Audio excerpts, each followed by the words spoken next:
Que a paz de Deus, que excede todo o entendimento, guarde os nossos corações e sentimentos em Cristo Jesus. Amém, irmãos? Como diz o Salmo 126, quando o Senhor restaurou a sorte a Sião, nós estávamos como os que sonham. Então a nossa boca se encheu de riso e a nossa língua de alegria. Então se dizia entre as nações, grandes coisas tem feito o Senhor por eles, por isso eles estão alegres, de sorte. Grandes coisas tem feito o Senhor por nós, por isso estamos, nessa alegria, irmãos, que nos reunimos hoje. Porque em determinado momento essa sensação que nós tínhamos é que isso não aconteceria tão cedo. E pela graça de Deus chegamos aqui, porque até aqui nos ajudou o Senhor e Ele tem nos sustentado, tem nos dado vida, tem nos dado graça. E em meio a essa turbulência, Deus continua sendo Deus em nossa vida, continua no controle das nossas vidas, no controle da sua igreja, no controle da história. Por isso que devemos estar alegres, celebrando a Deus todos os dias, amém? E é nessa certeza que eu quero compartilhar com vocês hoje uma reflexão no Salmo 112. O tema da nossa mensagem nesse dia é um coração firme. Salmo 112. Abra a Bíblia, por favor. Salmo de número 112. É uma maravilha estar olhando nos olhos de vocês, porque nada substitui o contato humano. Eu sei que os irmãos estão em casa também assistindo a gente, mas você pregar de casa, olhando para um celular, pense num negócio estranho e difícil, e mesmo assim você ter que honrar o seu compromisso, o seu chamado com Deus, que é compartilhar a palavra de Deus. Mas nada substitui, queridos, o contato, o olhar, por estar próximo. A igreja jamais será virtual. A tecnologia auxilia e ela veio para ficar, a gente não deve temer. Mas nada substitui a nossa reunião, o ato de congregar. Salmo 112, diz assim: Aleluia! Bem-aventurado o homem que teme ao Senhor e se compraz nos seus mandamentos. A sua descendência será poderosa na terra, será abençoada a geração dos justos. Na sua casa há prosperidade e riqueza, e a sua justiça permanece para sempre. Ao justo nasce a luz nas trevas, ele é benigno, misericordioso e justo. De todos o homem que se compadece e empresta, ele defenderá a sua causa em juízo. Não será jamais abalado, será tido em memória eterna, não se atemorizará de má notícia. O seu coração é firme, confiante no Senhor. O seu coração bem firmado não teme, até ver cumprido nos seus adversários o seu desejo. Distribui, dá aos pobres, a sua justiça permanece para sempre, e o seu poder se exaltará em glória. O perverso vê isso e se enravesse, range os dentes e se consome. O desejo dos perversos perecerá. Que o Senhor nos abençoe com a compreensão da sua palavra, amém? Um coração firme. Este salmo é um salmo que nos eleva e nos convida a pensarmos em nossa relação com Deus. Todos os salmos, ou melhor dizendo, grande parte dos salmos começa com essa expressão, bem-aventurado, que é uma expressão que comunica pouco no português. A ideia da bem-aventurança não é felicidade, como nós a concebemos. Ser bem-aventurado é ser bendito, é ser abençoado. E quando a gente pensa em ser abençoado nas categorias que o Antigo Testamento nos revela, nós precisamos pensar no Salmo 127, que fala: bem-aventurado o homem que confia no Senhor, feliz será e te irá bem, a sua esposa será como uma videira frutífera, do suor do seu rosto comerá, os seus filhos ao redor da mesa, este será bem-aventurado. Então é uma ideia de relacionamento, de felicidade no lar, uma ideia de paz nas relações, uma ideia de paz com Deus, paz na família, paz na sua sucessão, na sua descendência. É isso que incorpora o ideal de ser bendito, bem-aventurado, de ser feliz na Bíblia. Felicidade na Bíblia nada tem a ver com posses, com ostentação, ou com fotos nas redes sociais. Não. Felicidade na Bíblia é um estado que é oriundo da sua relação com Deus e que é revelada na sua relação com o próximo. O salmista divide esta felicidade e começa essa mensagem mostrando: bem-aventurado o homem que teme ao Senhor e se compraz nos seus mandamentos. Teme a Deus e se compraz e guarda os seus mandamentos. Porque nós temos vivido dias em que as pessoas dizem crer em Deus, dizem amar a Deus, mas não querem nada com os seus mandamentos. E isso é um equívoco muito grande. À luz da Bíblia, se você ama a Deus, esse amor será revelado na sua observância pelos seus mandamentos. Foi isso que Jesus disse em João 14, 24. Aquele que tem os meus mandamentos e os guarda, este é o que me ama, e ele será amado de meu Pai. Porque não pode existir essa separação. Esta separação é uma separação pagã. É uma separação dos nossos dias, uma separação daqueles que vivem segundo os preceitos deste mundo. Mas há uma cultura sendo alimentada e perpetuada na internet, nas redes sociais. Eu amo a Deus, mas eu faço o que eu quero da minha vida. Eu amo a Deus, mas eu não estou nem aí para os seus mandamentos. Isso não é correto à luz da palavra de Deus. Se você ama a Deus, você terá que observar os seus mandamentos, terá que andar segundo os seus preceitos. É assim na Bíblia o tempo todo. O Salmo 1 diz logo, Salmo 1, versículo 2, antes tem o seu prazer na lei do Senhor e nela medita dia e noite.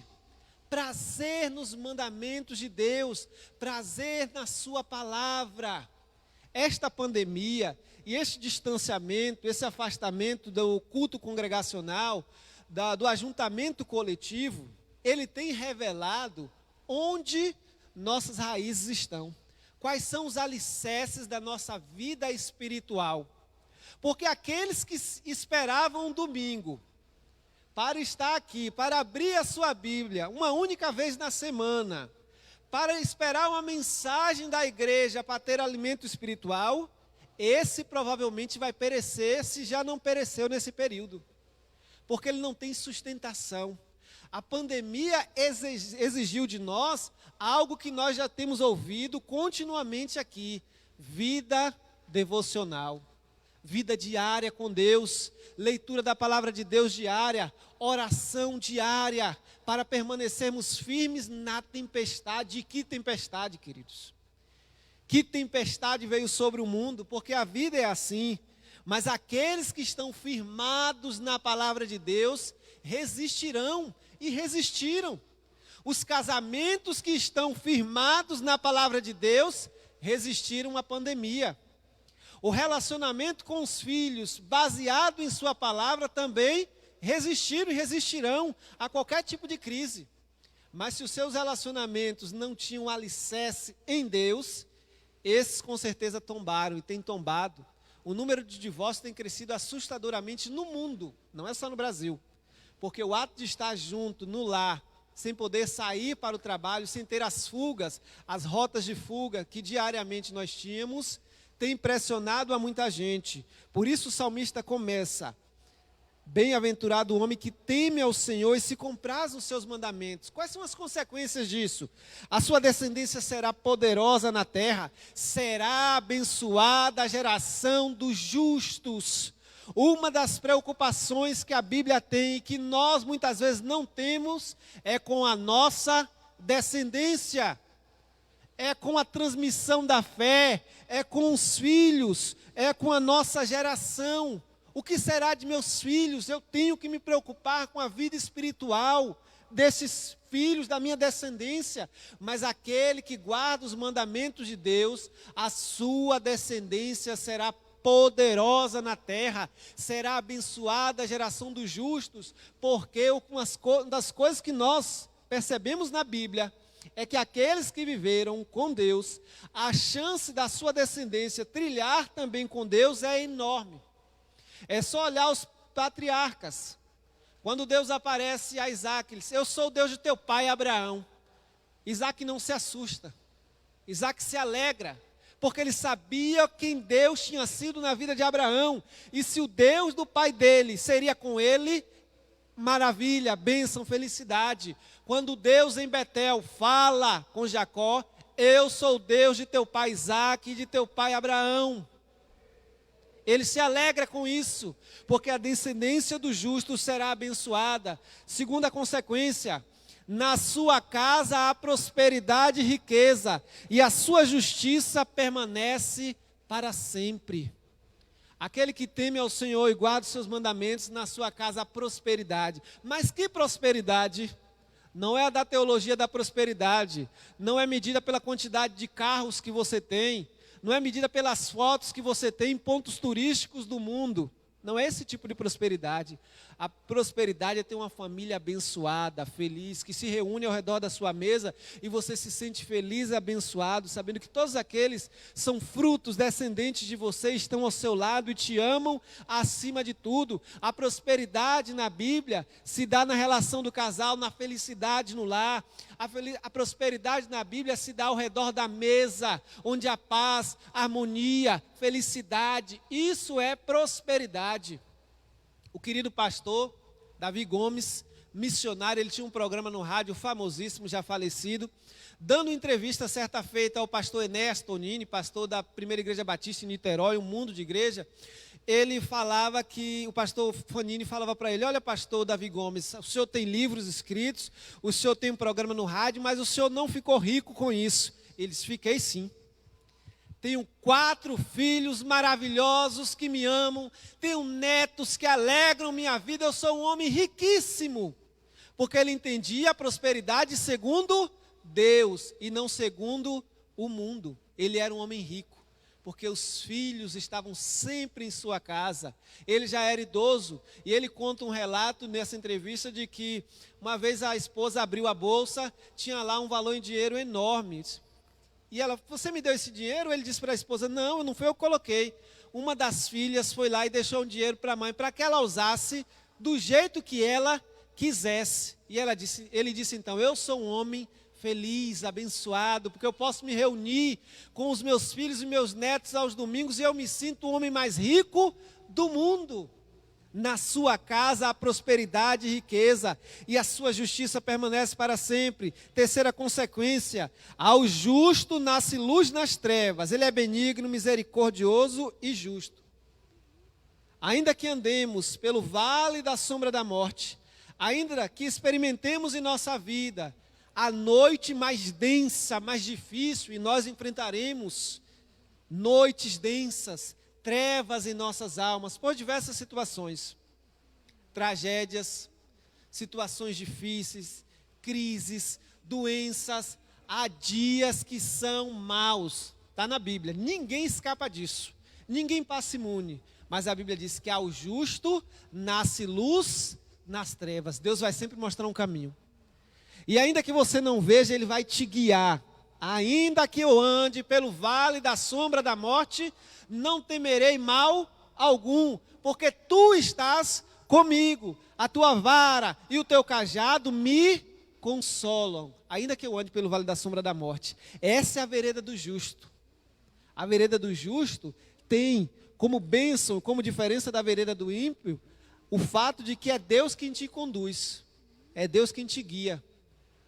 O ímpio anda tateando nas trevas, na escuridão, mas na mais densa noite da sua vida, creia que é Deus que te guia e que te consola.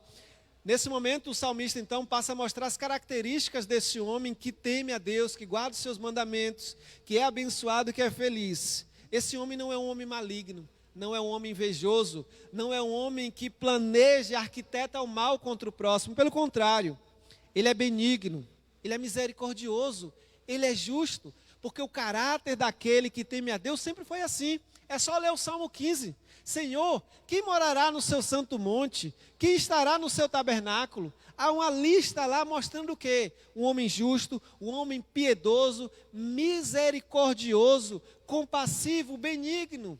Nada diferente do que Jesus ensinou. Bem-aventurados os misericordiosos, porque alcançarão o quê, irmãos? Misericórdia. Ser benigno, ser bondoso, fruto do Espírito, Gálatas 5:22. Ser justo é um ato daquele que foi alcançado por Deus, que foi justificado. Você precisa ser justo, não pode ser desonesto, não pode ser trapaceiro, não pode pensar em levar vantagem sempre. Na década de 70, 80, quem gosta de futebol lembra que a seleção de 70 tinha como meio-campista Gerson. Jogou no Botafogo, jogou no São Paulo, canhotinha. Ele até hoje é comentarista era da Rádio Globo, hoje está na Rádio Tupi. E ele fez uma propaganda, e o tema da propaganda era o seguinte: é preciso tirar vantagem em tudo.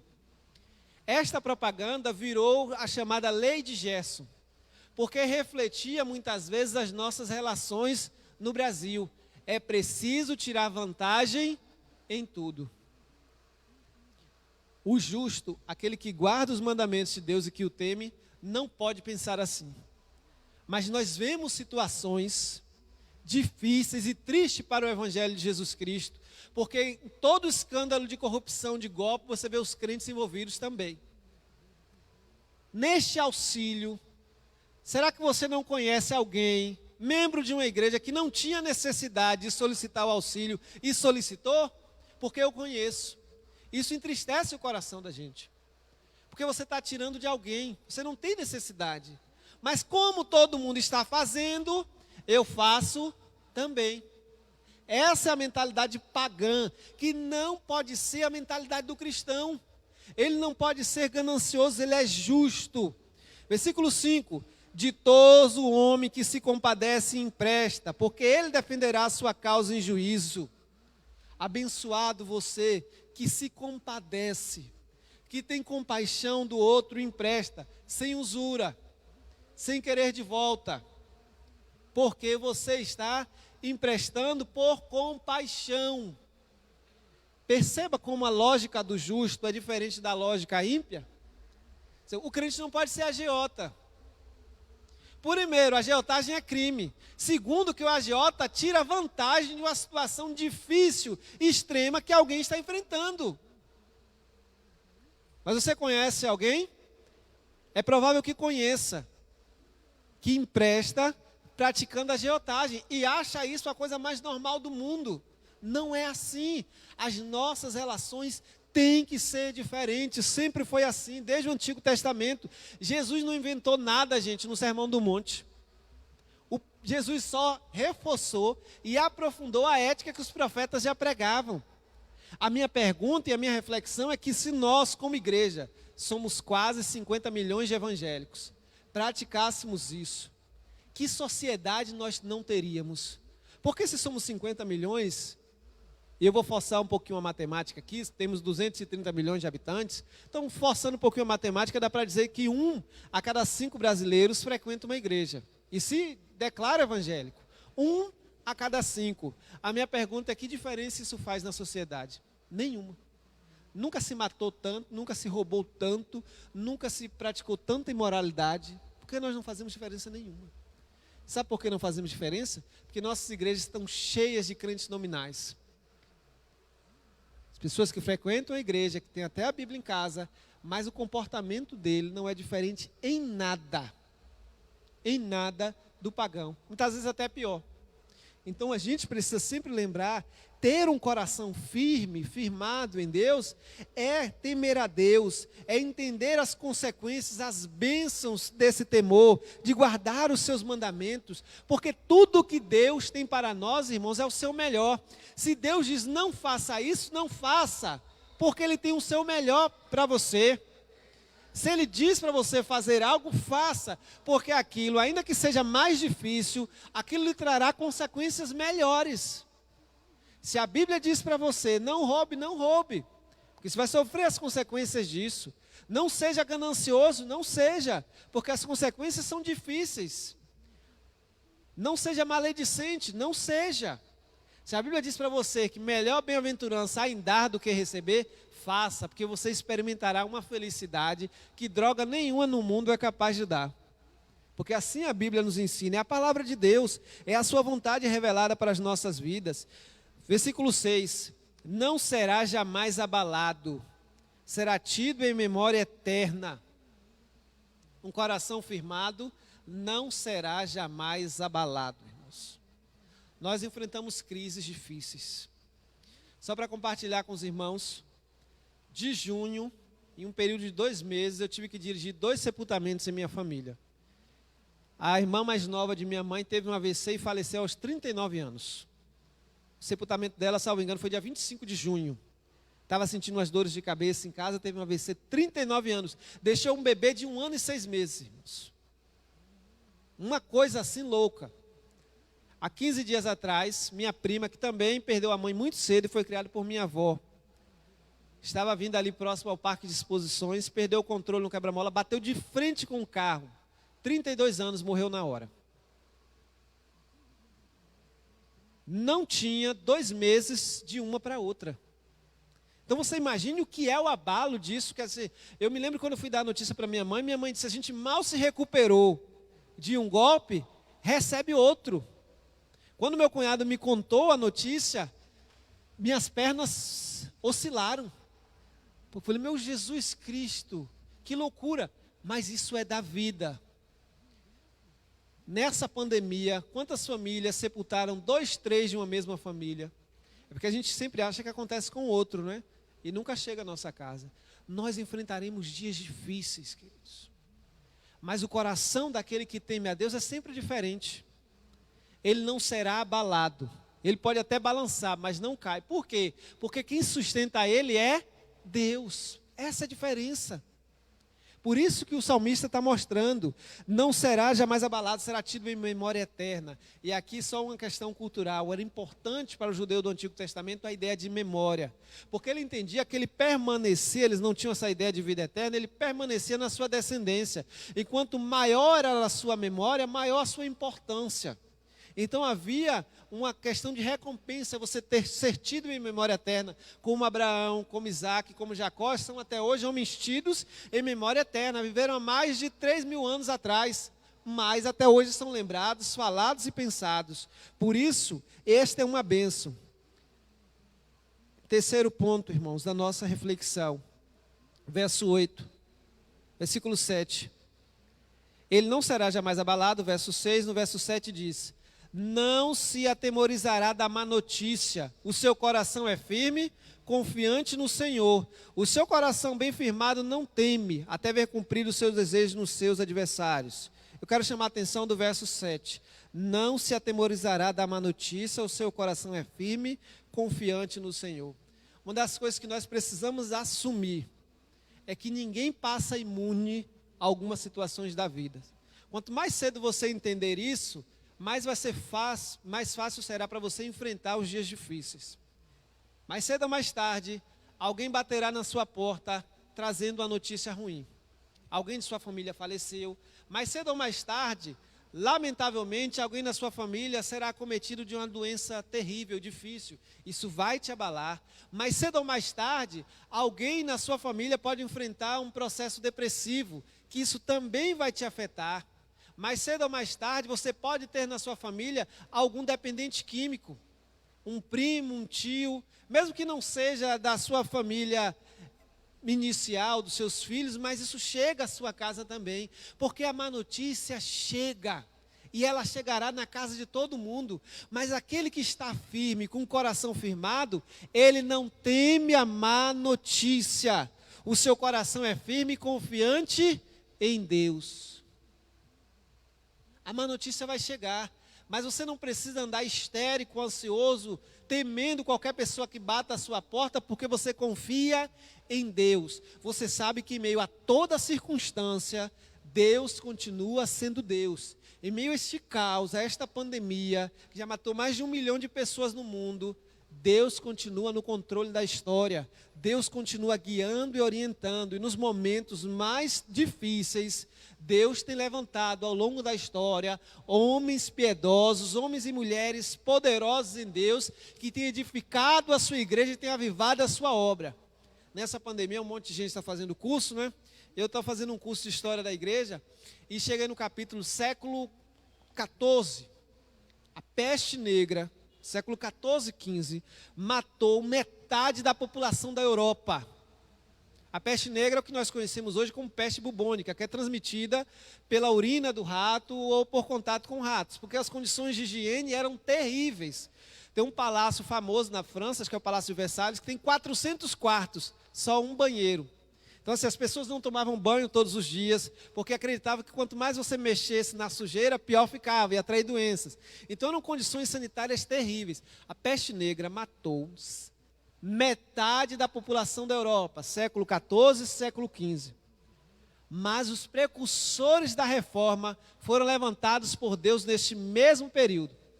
Whitefield, na Inglaterra, John Hus, Savonarola, século XIV, com a peste negra arrasando. Os precursores da reforma protestante foram levantados por Deus.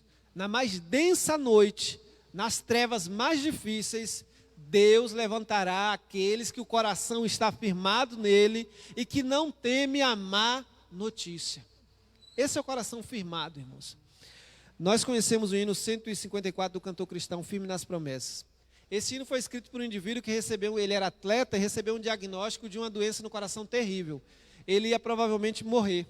E ele fez um propósito com Deus, que se Deus curasse aquela enfermidade no seu coração, ele abandonaria a sua carreira de atleta e iria se dedicar ao reino de Deus como pastor. Assim Deus fez. Foi curado do seu problema de coração, ele nunca mais quis saber de competição e dedicou sua vida à pregação da palavra de Deus. E então pôde escrever esse hino que está no cantor cristão, que está na harpa cristã, firme nas promessas de Deus. O autor do hino, Sou Feliz com Jesus, escreveu esse hino depois de ter perdido 4 filhas em um naufrágio. 4 filhas, ele recebeu a notícia, suas 4 filhas morreram. Se paz a mais doce me deres gozar, se dor a mais forte eu sofrer, ou seja o que for, tu me fazes saber que feliz com Jesus sempre sou. Lutero escreveu Castelo Forte, no castelo de um príncipe da Saxônia, Frederico da Saxônia, quando ele foi sequestrado por esse príncipe, não para fazer mal, mas para livrá-lo da morte. E ele passou lá quase 1 ano preso, escondido, porque a Inquisição Católica queria matá-lo. E ele lá escreveu esse hino, Castelo Forte é o nosso Deus, porque o coração está firme, ele não teme a má notícia. Ter o coração firmado, irmãos, é ter a certeza de que Deus continua sendo Deus. Ele está no centro. Ele tem todo o domínio. Isso não é bravata. Isso não é conto da carochinha. Nada escapa à sua mão. Toda essa pandemia não escapou ao controle de Deus. Deus continua conduzindo a história. E Ele continua sendo Deus em nossas vidas. Nos momentos mais difíceis, lembre-se disso. Deus continua sendo soberano. Não se sinta abandonado por Deus. Não se sinta só. Porque esses sentimentos batem no nosso coração. Quantas vezes você ora e você enfrenta dias de choro, dias difíceis. Se você nunca enfrentou isso, parabéns para você. Mas isso pode chegar. E você se sente só. Parece que Deus não está te ouvindo. Nunca permita que esse pensamento assuma o controle de sua vida. Deus continua guiando a sua vida, Ele continua sendo soberano, Ele continua sendo o Senhor, Ele continua tendo todo o domínio, nada escapa à sua mão. E é nessa certeza que nós devemos enfrentar os dias difíceis. Eu já contei para os irmãos que aquele hino Mais Perto Quero Estar, um violino que tocou aquele hino no Titanic, aquele hino foi tocado no Titanic, irmãos. Mais perto quero estar, meu Deus, de ti, ainda que seja dor que me una a ti. Esse hino foi cantado com o Titanic afundando. Um grupo de crentes que estavam na orquestra, que tinha sido contratada pelo Titanic, quando o navio começou a pender e a afundar, eles estavam tocando. Aquilo que você viu no filme não é conto da carochinha, não. Eles tocaram esse hino enquanto estavam morrendo. Um violino de um desses cantores foi achado recentemente e vendido por uma fortuna na Inglaterra, porque eles tocaram esse hino indo para a morte, pois eles não temiam a má notícia, porque o coração estava firme em Deus. Essa é a diferença do crente para o ímpio. John Wesley, precursor dos metodistas, uma chama. O apelido de Wesley na Inglaterra era uma tocha tirada do fogo, porque quando o menino, a casa dele pegou fogo, conseguiram socorrer ele do meio do incêndio e tiraram. Wesley abalou a Inglaterra. A Inglaterra no período da Revolução Industrial, estava podre. A cada 6 casas na Inglaterra, uma era um bordel. Crianças que trabalhavam nas fábricas 10 a 12 horas por dia, enchiam uma cara de cachaça, andavam tombando bêbadas na rua, para os irmãos verem o padrão que era a Inglaterra da Revolução Industrial. Porque a Revolução Industrial empurrou, tirou todo mundo do campo e jogou na cidade. E de uma hora para outra as cidades estavam superlotadas, uma tristeza. Nesse cenário, Deus chama John Wesley e Charles Wesley, os 2 irmãos, filhos de um lar. E ele incendeia a Inglaterra pregando o evangelho com escolas bíblicas maravilhosas. Foi um dos que mais incentivaram a Inglaterra.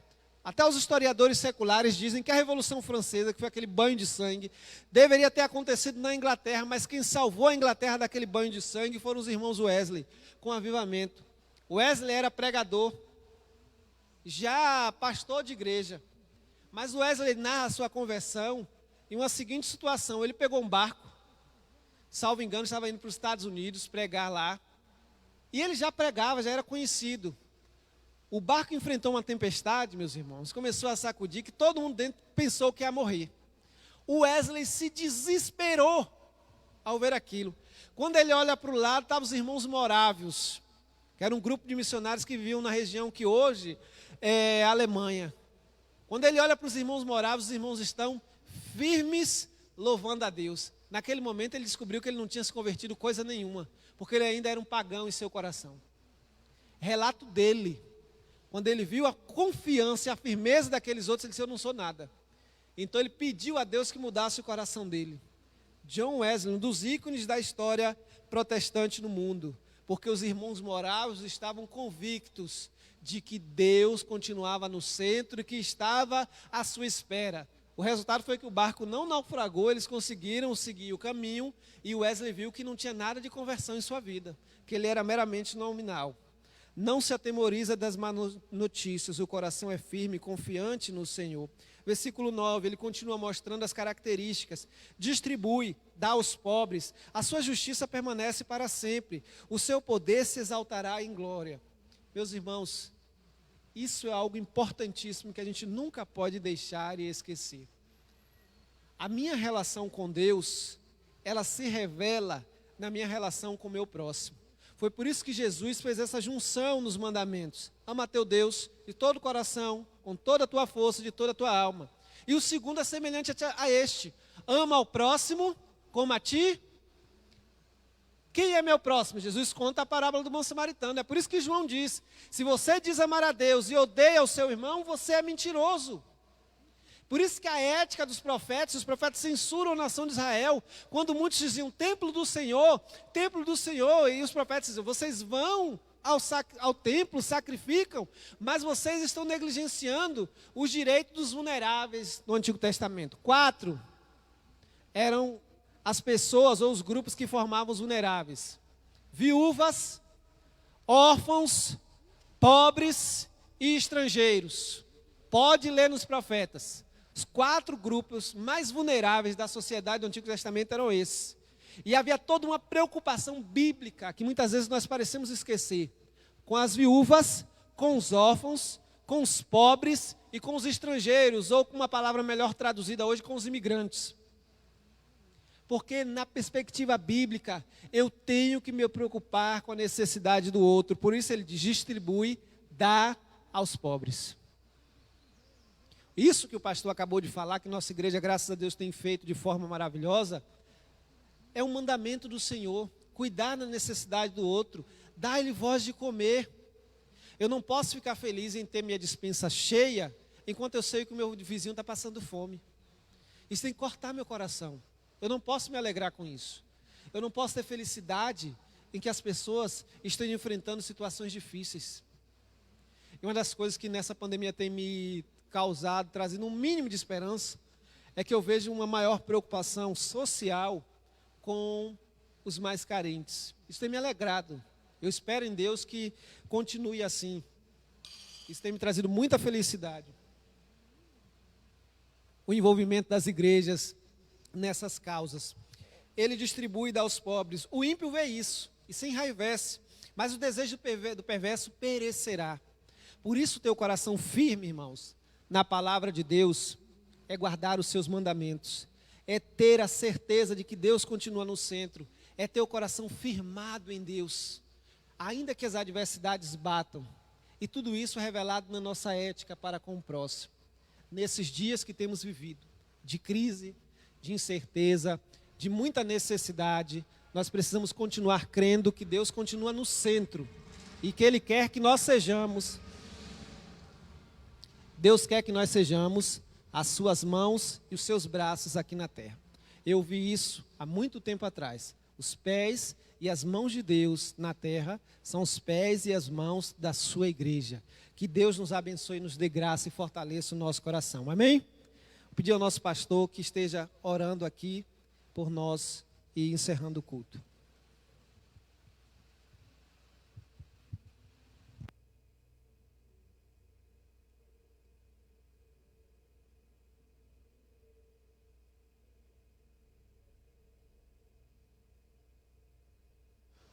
Vamos nos colocar de pé, irmãos. Vamos orar ao nosso Deus.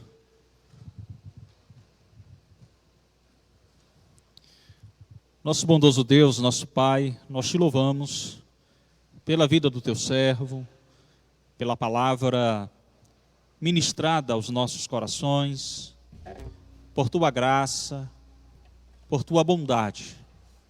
Obrigado, Senhor, porque quando confiamos em ti, nós não tememos as más notícias, porque o nosso coração tem a convicção plena de que o Senhor está conduzindo todas as coisas para a glória do teu nome. Obrigado pela vida dos teus servos, obrigado por este culto, obrigado pela vida daqueles que estão conectados nessa transmissão. Nós louvamos a ti, ó Deus, no nome precioso de Jesus. Amém. Não sei se o Ministério de Música tem mais uma canção. Bora lá? Vamos cantar, permaneçam de pé. Vamos cantar mais uma canção.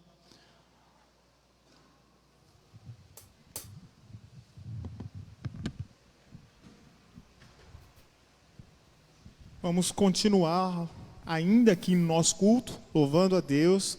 Dessa feita com a música Tua Graça Me Alcançou. Esse é o início da letra. Para ti quero viver, compartilhar o teu grande amor. O que podemos ser na vida de alguém depende tão somente de nós, de mim e de você. Tem total relação com o que o irmão falou agora, né? Um dos versículos ali de ajudar as pessoas e também permanecermos firmes até que o nosso Senhor venha.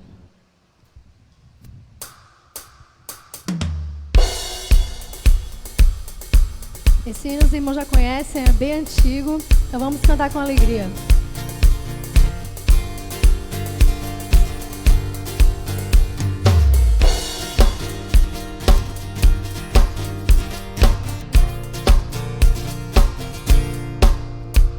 Tua graça me alcançou, pra ti quero viver, compartilhar do teu grande amor.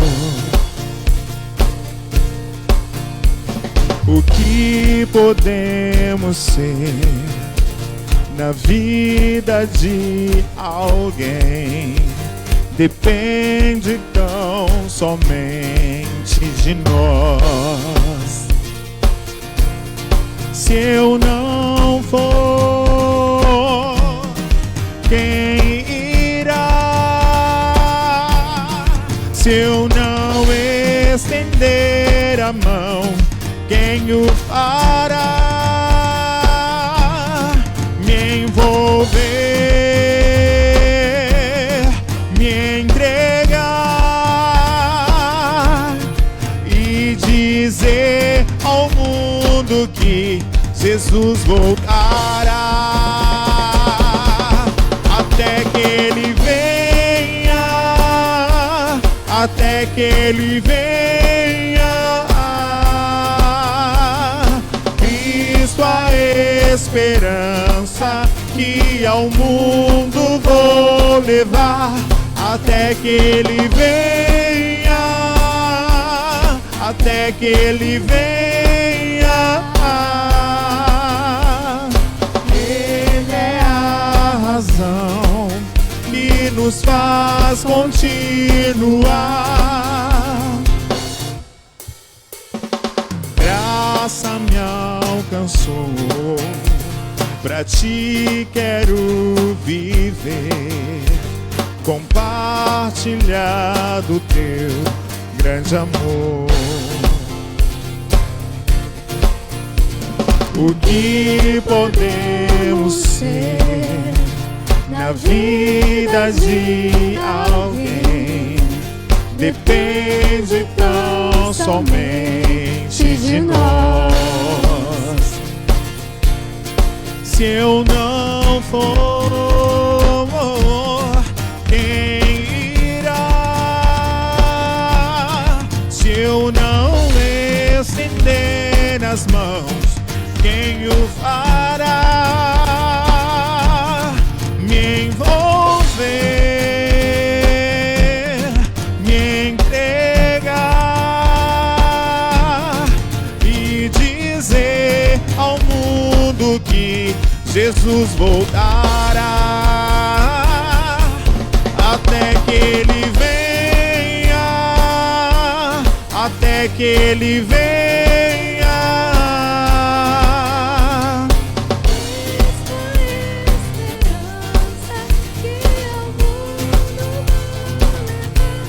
Até que Ele venha, até que Ele venha.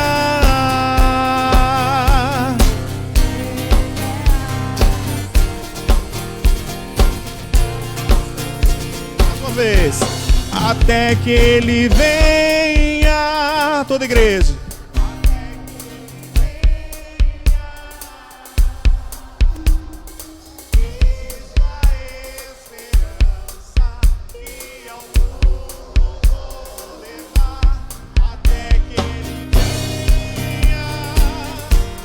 Até que Ele venha, Ele é a razão que nos faz continuar. Até que Ele venha, até que Ele venha. Cristo a esperança que ao mundo vou levar. Até que Ele venha, até que Ele venha. Ele é a razão que nos faz continuar. Amém. Podeis assentar, amados. Nós louvamos ao nosso Deus por essa oportunidade de cultuarmos a Ele, e hoje com um sabor assim bem diferente, né? Poder rever alguns irmãos aqui, louvamos a Deus por isso.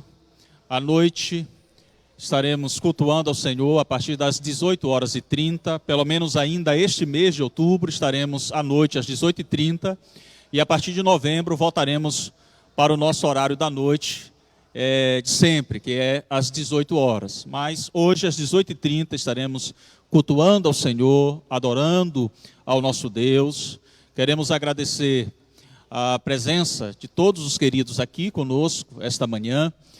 Agradecer também a presença dos irmãos através das redes sociais, aqueles que nos acompanham de fora de Itabuna, fora do estado, São Paulo, Rio de Janeiro. Nós louvamos a Deus pela vida de vocês. Estamos chegando ao final da nossa transmissão nesta manhã e temos um encontro todo marcado para as 18h30, se Deus assim nos permitir. Que Deus abençoe a vida de cada irmão. Estaremos, para aqueles que estão na transmissão, acompanhando a nossa transmissão de casa, estaremos colocando aí o vídeo de missões nacionais, da canção de missões nacionais, encerrando a nossa transmissão a partir de agora. Deus abençoe a todos.